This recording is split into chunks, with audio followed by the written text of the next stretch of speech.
Good morning, dear students. Welcome all of you to my Prerana YT classes. Today in this class, I'm going to discuss about the most important area of study of international relation, that is the theory of realism.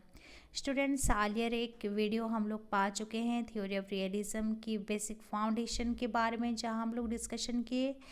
आज की जो video है थोड़ा बहुत highlight डालेंगे यहाँ origin development के बारे में इस थ्योरी की, और साथ ही हम लोग डिस्कशन करेंगे द 6 इम्पॉर्टेंट प्रिंसिपल्स के।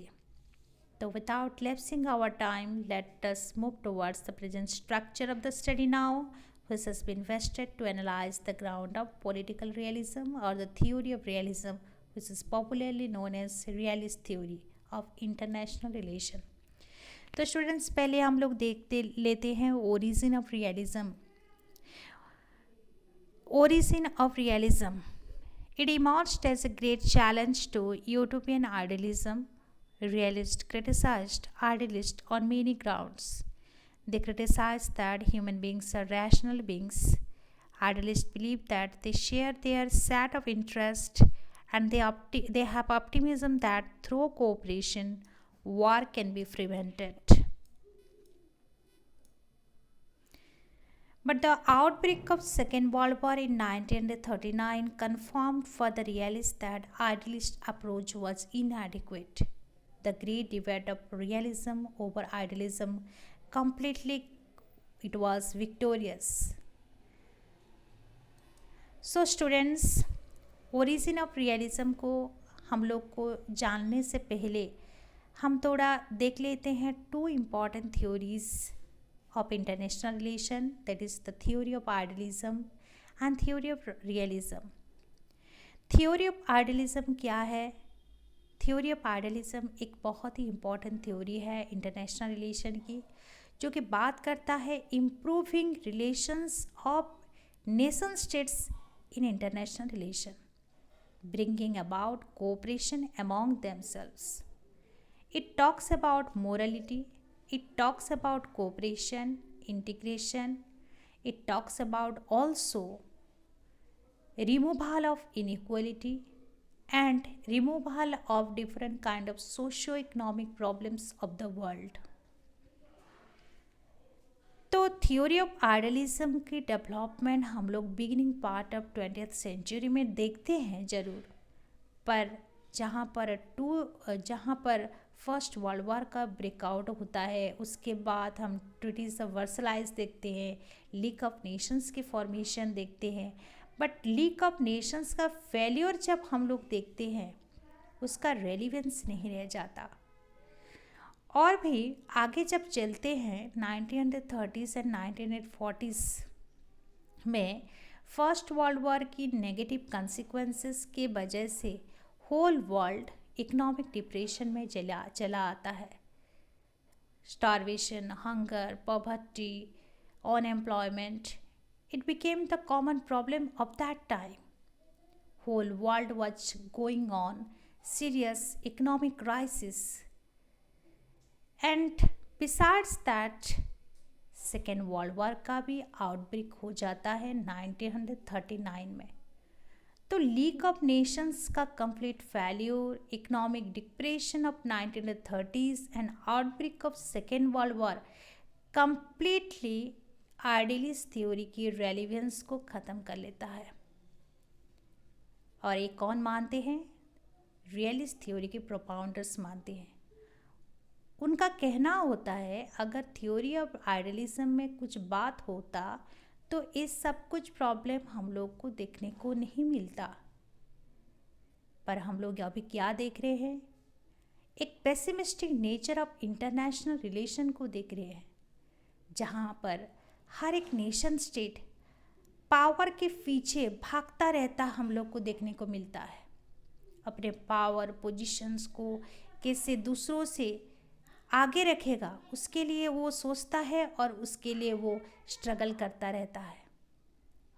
तो यहाँ हम रैशनल स्टेट्स नहीं देख रहे हैं, रैशनल बीइंग्स नहीं देख रहे हैं, selfish, egoistic and power seeking being देख रहे हैं. तो ओरिजिन ऑफ रियलिज्म इसलिए हम लोग पाते हैं, क्योंकि आइडियलिज्म थ्योरी का एक फेल्योर हम लोग देखते हैं और जिसको एक सिस्टमेटिक स्ट्रक्चर प्रोवाइड करते हैं एक थियोरेटिकल पर्सपेक्टिव में हांस जे मर्गेनथाउ। तो हांस जे मर्गेनथाउ अपने बुक, पहले वीडियो में बता चुकी हूँ, एक बहुत ही इम्पॉर्टेंट बुक है उनका पॉलिटिक्स एमंग नेशन, जो कि वो लिखे थे 1948 में। फाउंडेशन ऑफ पॉलिटिकल रियलिज्म वहाँ पर लिखते हैं और उनका जो सेकेंड एडिशन आता है पॉलिटिक्स एमंग नेशंस की 1954 में, वहाँ पर वो 6 इम्पॉर्टेंट प्रिंसिपल्स के बारे में डिस्क्राइब करते हैं। तो मर्गेनथाउ रियलिस्ट थ्योरी के प्रोपाउंडर माने जाते हैं, उनको फादर कहा जाता है। अर्लियर वीडियो में भी मैं बता चुकी हूँ, पर थ्योरी ऑफ रियलिज्म उनका सोल ग्राउंड ऑफ कंट्रीब्यूशन नहीं है।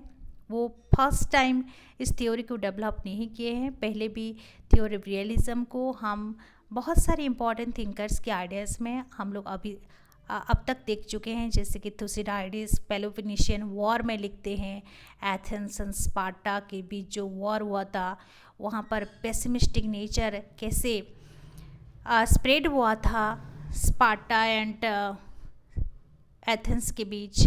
उसके बाद हम लोग जो नेगेटिव नेचर प्रोवाइड करते हैं थॉमस हॉब्स अपने ह्यूमन नेचर में, वहाँ पर हम लोग देखते हैं।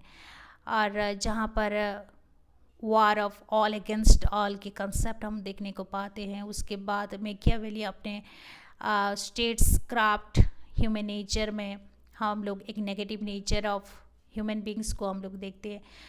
तो स्टेट का जो इम्पॉर्टेंट रोल रहता है, क्या होता है मैकियावेली कंसेप्ट में? Preservation, how to preserve the state and how to realise the national interest. तो थ्योरी ऑफ रियलिज्म के आइडियाज़ पहले भी था, हम लोग पहले भी देख चुके हैं, पर मोस्ट इम्पॉर्टेंटली आफ्टर 1945 हांस जे मर्गेनथाउ अपने बुक में एक सिस्टमेटिक फॉर्मुलेशन प्रोवाइड करते हैं, इस सिस्टमेटिक स्ट्रक्चर्स को प्रोवाइड करते हैं, जिसके वजह से रियलिस्ट थ्योरी के प्रोपाउंडर माने जाते हैं हांस जे मर्गेनथाउ। उनके साथ और भी थिंकर्स हैं, जैसे कि E.H. कार। E.H. कार की एक बहुत ही इम्पोर्टेंट बुक है 20 ईयर क्राइसिस, और 20 ईयर क्राइसिस में वो लिखते हैं लीग ऑफ नेशंस के failure, economic depression, outbreak of second world war, और जहाँ आइडियलिस्ट थ्योरी कैसे फेल्योर हो जाता है और हम एक बहुत ही pessimistic negative nature of international relation को देख रहे हैं। तो एक क्राइसिस पीरियड में हम लोग जैसे कि आगे चलते जा रहे हैं, तो वहाँ पर E.H. कार रियलिस्ट थ्योरी की फोकस डालते हैं अपने थॉट पे, अपने बुक में। उनके साथ आर नेबर भी रियलिस्ट थ्योरी की एक बहुत ही इम्पॉर्टेंट कंट्रीब्यूशंस को प्रोवाइड करते हैं अपने राइटिंग्स में। तो रियलिज्म का स्टार्ट हुआ in the 20th century and most importantly 1945 onwards period हम इसका proper structures in different writings of different thinkers देखने को पा रहे हैं। बट मर्गेनथाउ एक सिस्टमेटिक फॉर्मुलेशन प्रोवाइड करते हैं रियलिस्ट थ्योरी की, जिसके वजह से उनको फादर कहा जाता है। तो अभी थोड़ा हम लोग हाईलाइट करते हैं what actually the most important assumptions of this theory of realism. इसके अंदर क्या है, what actually we find the basic principles of realism. First important assumption, that is international relations are conflictual. Theory of realism क्या मानता है? International relation को कन्फ्लिक्चुअल मानता है, क्योंकि हर एक स्टेट्स पावर के पीछे भागते रहते हैं और हर एक स्टेट्स की बेसिक एम्बिशन होता है how to gain more and more power. For that reason conflicts occur in the relations among nations, in the relations between nations in different period of time. Number 2 assumption, that is where there we find continuous struggle for power among nations. Continuous power struggling situation को हम लोग देखते हैं और जहाँ हर एक individual nation states they are power seeking nature, उनका बस एक ही मकसद है, how to gain more and more power, and उसी की वजह से continuous struggle for power nation among nations we are finding here. Number 3, international conflicts are ultimately resolve by war. तो स्टूडेंट्स अभी मैं बता रही थी इंटरनेशनल कन्फ्लिक्ट्स जो अभी देख रहे हैं कंटिन्यूअस स्ट्रगल फॉर पावर की वजह से, कन्फ्लिक्चुअल रिलेशंस अमॉन्ग नेशंस स्टेट्स की वजह से, तो उसका रिजोल्यूशन कैसे होगा उसके बारे में रियलिस्ट थ्योरी प्रोपाउंड करते हैं वॉर की इंस्ट्रूमेंट को. वॉर ही अल्टीमेट इंस्ट्रूमेंट है जो कि इंटरनेशनल कन्फ्लिक्ट को रिजोल्यूशन प्रोवाइड कर सकता है. बट आइडियलिस्ट थ्योरी क्या मानते हैं? International conflicts even war can be solve by the means of cooperation. तो theory of idealism and theory of realism के बीच बहुत सारा डिफरेंस है, जैसे कि हेल एंड हेवन डिफरेंस है. In one hand idealism provide a ground of cooperation, but in other hand realism provides a ground of war, conflicts, struggle for power, pessimistic nature among nation states, all that. Theory of idealism सोचता है human nature rational being है, human beings they are moral in character, but यहाँ हम क्या देखते हैं realist theory में human nature selfish होता है, इगोइस्टिक होता है, ग्रीडी होता है, पेसिमिस्टिक होता है, नैराश्यवादी होता है. बट आइडियलिज्म क्या सोचता है? Human beings are moral, they are rational, they think about cooperation, they wants to help other. Okay, number 5 में रियलिस्ट थ्योरी का बेसिक असम्पशंस क्या है? All states are concern for security and survival. क्यों हर एक स्टेट्स पावर के पीछे भागता है? तो यहाँ रियलिस्ट थ्योरी का प्रोपाउंडर्स कहते हैं हर एक स्टेट्स का बेसिक एम एंड ऑब्जेक्टिव है. क्या है वो? सिक्योरिटी, अपने आप को सिक्योर करना और अपने आप को सरवाइव. कैसे? ये जो हम लोग नेगेटिव नेचर कन्फ्लिक्चुअल सिचुएशन देख रहे हैं, वहाँ पर कैसे अडाप्ट करना है, सरवाइव करना है, उसी के लिए they want to gain more and more strength, power in comparison to all. There are 6 important assumptions. What is that? All states are primary actors in international relation. मैं अर्लियर वीडियो में बताई थी जो इंटरनेशनल रिलेशंस होता है वहाँ पर हर एक nation state they are the prime actors, they are primary actors because they play very important role. And what is that important role? They want to realize their national interest. हर एक states का national interest होता है और उस national interest को realise करने के लिए they play very important role in the field of international relation. That's why they are called as primary actors. तो ओरिजिन एंड डेवलपमेंट के बारे में बात करने के बाद हम लोग अभी आ चुके हैं उसका नेक्स्ट इम्पॉर्टेंट स्लाइड में, जहाँ पर हम लोग एनालाइज करेंगे प्रिंसिपल्स ऑफ रियलिज्म को, जो कि सेकेंड इम्पॉर्टेंट एडिशन में लिखे थे Hans J Morgenthau. So let's see what are the most important principles of realism. First important principles, what is that? Politics is govern by objective laws which have roots in human nature. Politics is governed by objective laws which have roots in human nature. So politics, like society, it is governed by objective law. Politics society की जैसे क्या होता है? It is govern by objective law. और इस objective law की root हम लोग कहाँ देखने को पाते हैं? ह्यूमन नेचर में, जो कि अनचेंजिंग होता है. Where it's possible to develop rational theories which reflects this objective laws. और इस ऑब्जेक्टिव लॉज को रिफ्लेक्ट करने के लिए we should have to develop rational theory. To know this objective law of human nature, we should have to understand what? Human relations को जानना जरूरी है। Human nature is fairly constant and therefore history of human relations, history of human actions को हम लोग को जानना ज़रूरी है, जो कि हेल्प करेगा इस ऑब्जेक्टिव लॉ को जानने के लिए। So this can be then used for evaluating the nature of relations and history of relations can provide us for understanding politics where there we find empirical as well as logical review of this kind of relations. तो student समझ में आया? पहला important जो principles है ध्यान में आप लोग सुनिए। Politics is govern by objective law which have roots in human nature. Society की जैसा पॉलिटिक्स भी गवर्न होता है ऑब्जेक्टिव लॉ के माध्यम से, और इस ऑब्जेक्टिव लॉ के रूट्स हम कहाँ देखने को पाते हैं? ह्यूमन नेचर में। और इस ह्यूमन नेचर इस ऑब्जेक्टिव लॉ को जानने के लिए we should have to analyse human relations. इस objective law of human nature को जानने के लिए हम लोग को एनालाइज करना पड़ेगा ह्यूमन रिलेशंस को।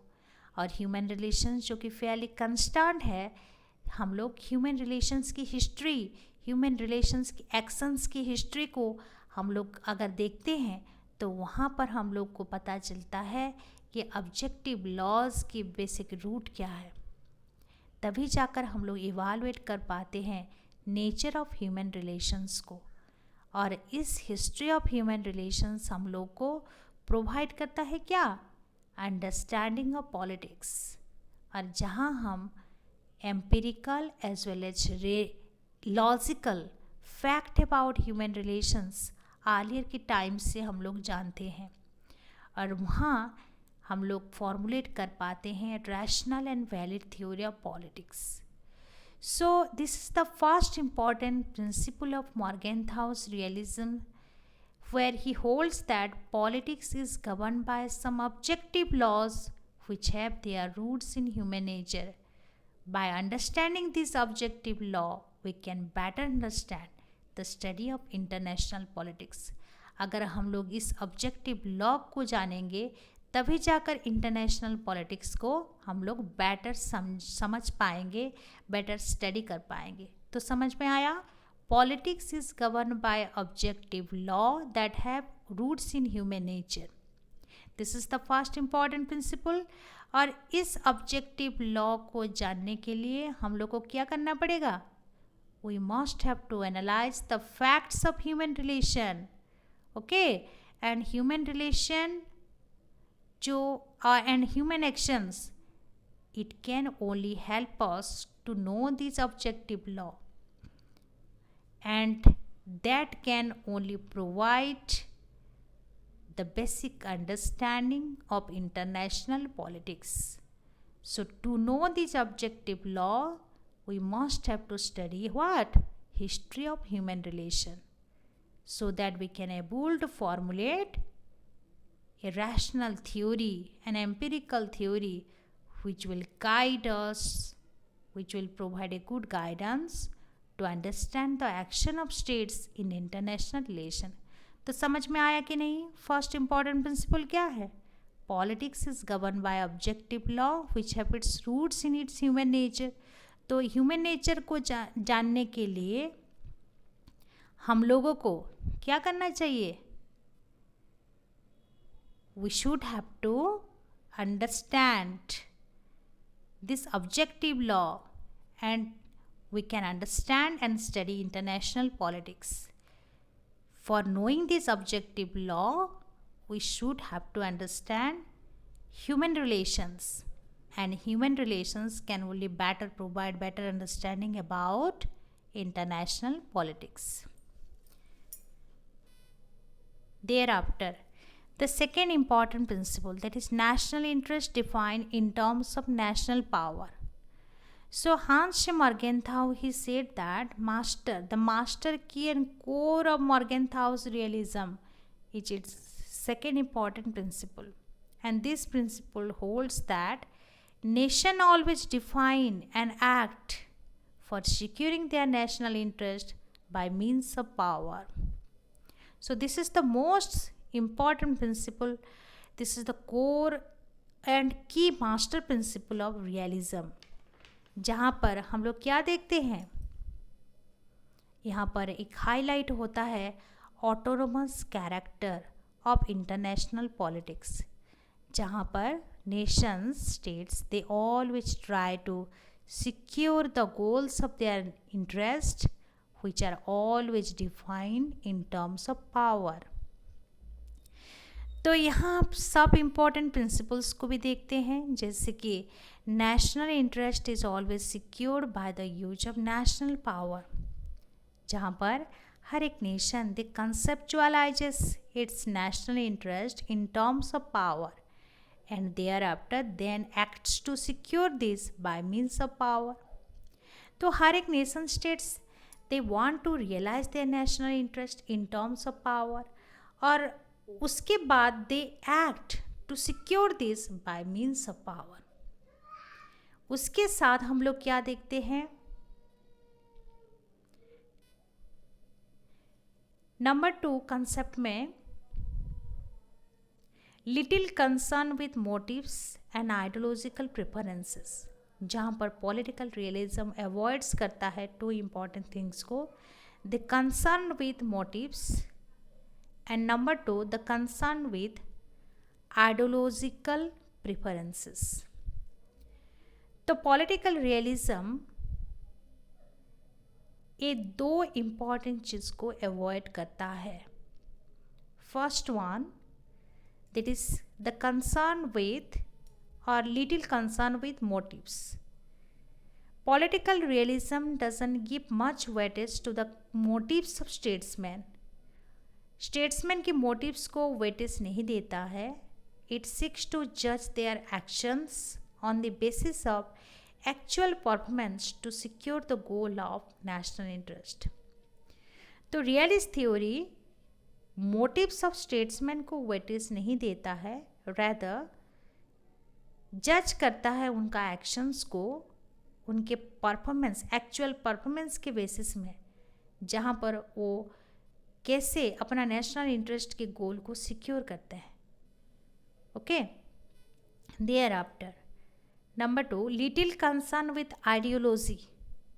Realists believe that ideology is very often used as a cover to cover the actions which are designed to secure or increase national power.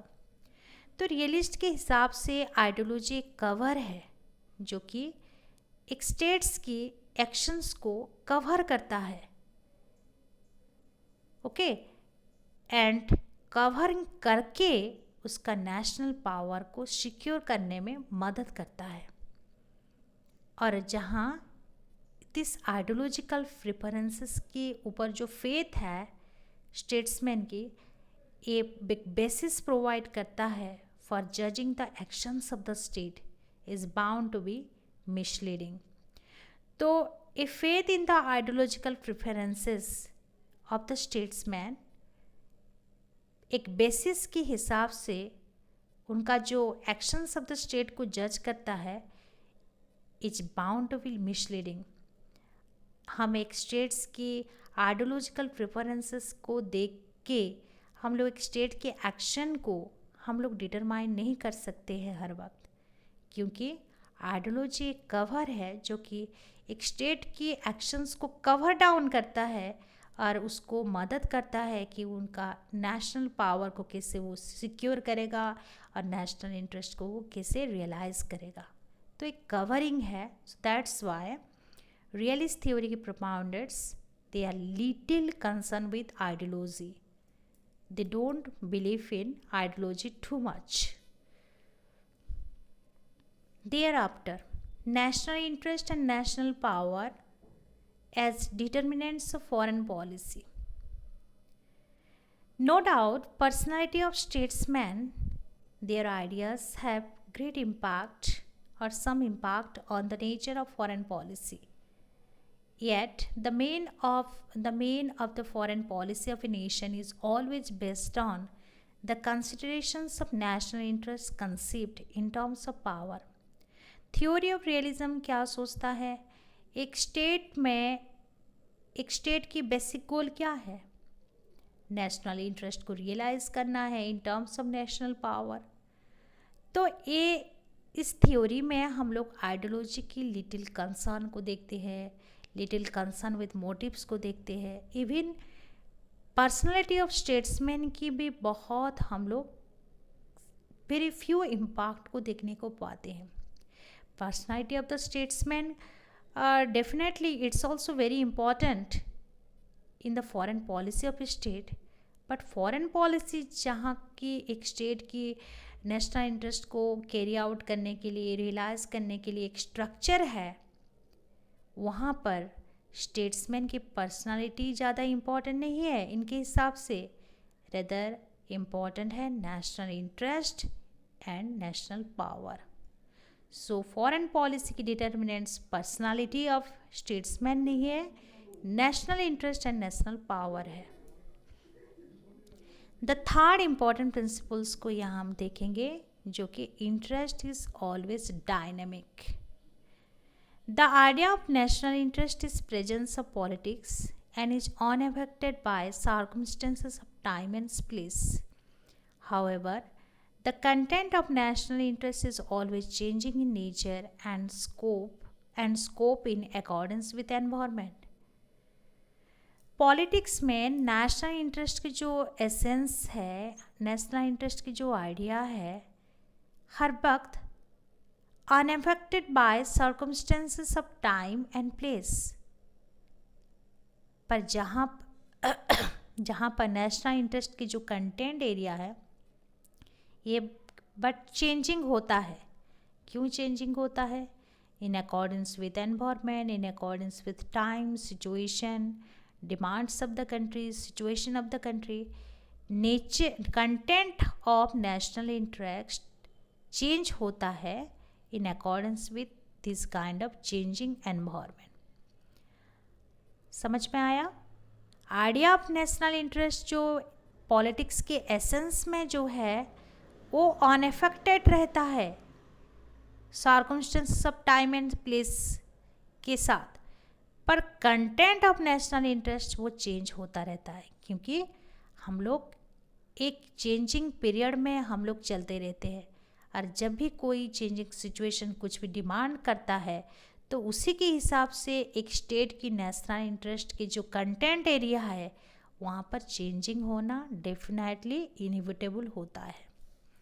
तो interest is always dynamic, that means interest dynamic है। Interest always not static, it always change in accordance with time, situation and circumstances. Okay, fourth principle, abstract moral principles cannot be applied to politics. The moral significance of political action is undisputed, but the universal moral principles cannot be applied to the actions of state unless these are analyzed in the light of specific conditions of time and space. Moral principles do not determine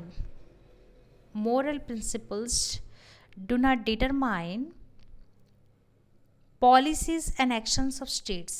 These are simply a source of some influence. तो realism क्या believe करता है? States are not expected to observe the same standard of morality as are binding upon and observe by man. The individual can say for himself, let justice be done even if the whole world persists, but the state has no right to say so. उसका मतलब क्या है? Realism believe करता है states are not expected to observe the same standard of morality as binding upon and observe by man. हम लोगों के life में जो मोरालिटी, जो स्टैंडर्ड्स ऑफ मोरालिटी एप्लीकेबल होता है, उस मोरालिटी की स्टैंडर्ड्स स्टेट्स के ऊपर एप्लीकेबल होना संभव नहीं है। जहाँ पर हम लोग सोचते हैं let justice be done even if the whole world perishes, अगर होल वर्ल्ड भी अगर डिस्ट्रक्शंस के सामने आ जा रहा है तब भी हम लोग इनजस्टिस के सामना कर सकते हैं, but the state has no right to say so, क्योंकि ये state cannot sacrifice the liberty और सिक्योरिटी और its fundamental interest for following moral principles. नैतिकता इसके फंडामेंटल प्रिंसिपल नहीं है। मोरलिटी एक स्टेट की फंडामेंटल प्रिंसिपल नहीं है। स्टेट की फंडामेंटल प्रिंसिपल है ओनली नेशनल इंटरेस्ट को कैसे रियलाइज करना है इन टर्म्स ऑफ पावर। तो मोरलिटी को, मोरल प्रिंसिपल्स को theory of realism it doesn't allow to apply in the sphere of politics. Moral significance of political action को undisputed मानता है, but moral universal principles it cannot be applied to the actions of state unless these are analyzed in the light of specific conditions of time and space. तो moral principles को realism क्या मानता है? It should not be applied in the actions of state. अगर हम कुछ situations में इसका एप्लीकेशन अगर चाहते हैं तो किस सिचुएशंस में हम लोग ला सकते हैं? जब specific conditions of time and space अगर अलाउ करता है तभी जाकर थोड़ा बहुत इसका एप्लीकेशंस को देखेंगे, अदरवाइज मोरल प्रिंसिपल्स का एप्लीकेशंस बिल्कुल भी ज़रूरी नहीं है, ये मानते हैं रियलिस्ट थ्योरी के प्रपाउंडर्स। क्योंकि moral principles do not determine the policies and actions of the states. Moral principles से मन भरता है, स्टेट्स की जो नेशनल इंटरेस्ट का रियलाइजेशन नहीं होता है। तो मोरल प्रिंसिपल्स क्या है इनके हिसाब से? Only a source of some influence only, but it can't help state to realise their national interest. Next, prudence as the guide. Realism क्या कंसिडर करता है? प्रूडेंस। प्रूडेंस मतलब the weighing of the consequences of alternative political action to be the supreme virtue in politics. तो यहाँ हम क्या देखते हैं? Universal moral principle must be filtered through the concrete circumstances of time and space and only this should be prudently applied to the actions of state. तो पहले हम लोग देखें मोरालिटी का कोई भी स्थान नहीं है रियलिस्ट थ्योरी में, और रियलिज्म कंसिडर करता है अगर हम कोई भी मोरल प्रिंसिपल्स की एप्लीकेशंस लाना चाहते हैं स्टेट्स के एक्शंस में तो उसको पहले फिल्टर कर दो concrete circumstances of time and space में, तभी जाकर हम नेशनल इंटरेस्ट को रियलाइज़ कर पाएंगे, एक स्टेट को उसका गोल को रियलाइज़ कर पाएंगे, एक स्टेट को अपना गोल को रियलाइज़ करने में मदद कर पाएंगे। सो political realism it accepts that moral principles must be filtered through concrete circumstances of time and space.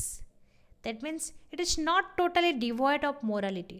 Morality की पूरा अपोज नहीं करता है, मोरालिटी का एप्लीकेशन की बात भी करता है थोड़ा बहुत, पर उसका फिल्टर होना चाहिए टाइम स्पेस सर्कमस्टेंसेस के accordingly. It accepts moral principles can exercise a great influence on state action sometimes and their role and significance it must be also analyzed, पर उसके लिए prudence must be observed. Realism consider prudence क्या है? Weighing of the consequences of alternative political action. Political actions के alternative को हम लोग यहाँ उसका weight को हम चेक करेंगे। That will be the supreme virtue in politics. Alternative political actions की consequences की हम लोग way we should have to measure, we should have to measure the consequences of alternative political action, and तभी जाकर universal moral principles की application filter होने के बाद टाइम स्पेस सर्कमस्टेंसेस को लेकर तभी जाकर हम लोग इसका एप्लीकेशंस स्टेट की एक्शंस में हम लाएंगे. Thereafter fifth principle, what actually it speaks about? The difference between moral aspirations of a nation and the universal moral principles. Political realism refuses to identify the moral aspirations of a particular nation with moral principles that govern the universe. तो political realism refuse करता है क्या? Political aspirations, sorry, moral aspirations of a particular nation. Moral aspirations, एक particular nation के moral aspirations को identify करने के लिए रिफ्यूज़ करता है विथ मोरल प्रिंसिपल्स, जो मोरल प्रिंसिपल्स से हम लोग यूनिवर्स को गवर्न होते हुए देखते हैं. उसके साथ रिफ्यूज़ करता है to accept that national interest and policies of any particular nation. But जो डिफरेंट नेशन स्टेट्स हैं उनका पॉलिसीज़, उनका नेशनल इंटरेस्ट जहाँ रिफ्लेक्ट होता है यूनिवर्सली अप्लाइड मोरल प्रिंसिपल्स में, इसको भी रिफ्यूज़ करता है to accept that national interest and policies of any particular nation reflect universally applied moral principles. तो यहाँ हम एक डिफरेंस देख रहे हैं moral aspiration of a nation and universal moral principles. जहाँ होल वर्ल्ड गवर्न होता है मोरल प्रिंसिपल्स से, यहाँ हम क्या देखते हैं? It refuses to accept that national interests and policies of a particular nation reflect universally applied moral principles, where it refuses to identify the moral aspirations of a particular nation with the moral principles that govern the universe. तो यहाँ each nation states what they are doing. Each nation state political realism क्या कहता है? Political realism refuse कर रहा है to identify the moral aspiration of a particular nation with moral principles that govern the universe.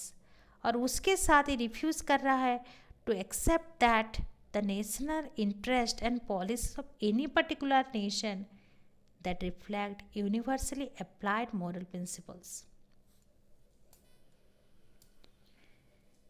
Where each nation they are trying to cover its national interest under the cloak of several moral principles. हर एक nation states अपने national interest को cover करने के लिए they are cloaking of several moral principles. Moral principles की जैसे एक clock चादर के नीचे आ रहे हैं. और secondly, nations are actors engaged in securing their respective national interest and are not followers of moral laws. तो यहाँ जो एक डिफरेंस देख रहे हैं वहाँ पर ये मेंशन हुआ है, nation states are actors and they are engaged to realise their national interest but they are not follower of moral laws. तो समझ में आया फिफ्थ प्रिंसिपल? जो डिफरेंस यहाँ हम देख रहे हैं between moral aspiration of a nation and universal moral principle, ये दो इंपॉर्टेंट पॉइंट में लिखा हुआ है. Nation states are actors engaged in securing their respective national interest but they are not followers of moral laws. National interest पर secure करना उनका काम है but they are not followers of moral laws. So political realism has its distinctive intellectual and moral attitude towards political matters. It maintains autonomy in the political sphere. एक independence को maintain करता है political spear में, कैसे nation states अपने national interest को realise करेंगे. जहाँ हम 6 इम्पॉर्टेंट प्रिंसिपल को पाते हैं. Autonomy of international politics. Realism accepts the autonomy of international politics as a discipline. Realism accept करता है इंटरनेशनल पॉलिटिक्स एक बहुत ही इम्पॉर्टेंट सब्जेक्ट है जिसका ऑटोनॉमी है, इंडिपेंडेंस है. और on the basis of above principles, Morgenthau says that there exists a real and profound difference between political realism and other approaches. Political realism और अदर अप्रोचेस के बीच बहुत सारे डिफरेंसेस है. पॉलिटिकल रियलिज्म की एक distinct intellectual and moral attitude है towards political matters, और जहां हम देखते हैं autonomy in the field of political sphere. Thus, political realism has a distinctive approach and subject matter जो कि स्टैंड करता है political standards for political action and subordinate करता है all other standards to political standards. And political realism believes in the autonomy of international politics. So, to sum or to conclude, political realism regards what international politics as struggle for power among nation states, where each and every nation they are trying to secure its national interest, and it seeks to build a rational, a realistic theory of international politics. And for this reason, the concept of interest defined as power is its most important benchmark, where it emphasizes the study of factors and consequences of political policies and gives secondary importance to least importance to motives, ideology, morality in international relation.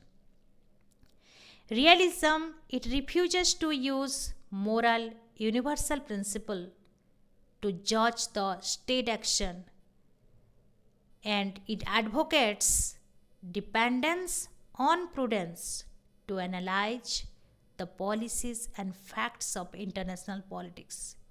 So no doubt political realism is a very important theory of international relation which is neither idealistic nor legalistic nor even moralistic in its approach. Understand here, political realism is neither idealistic nor legalistic and nor even moralistic in its approach to international politics.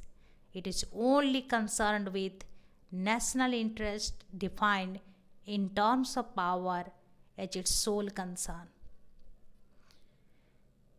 So with this, I am ending this video.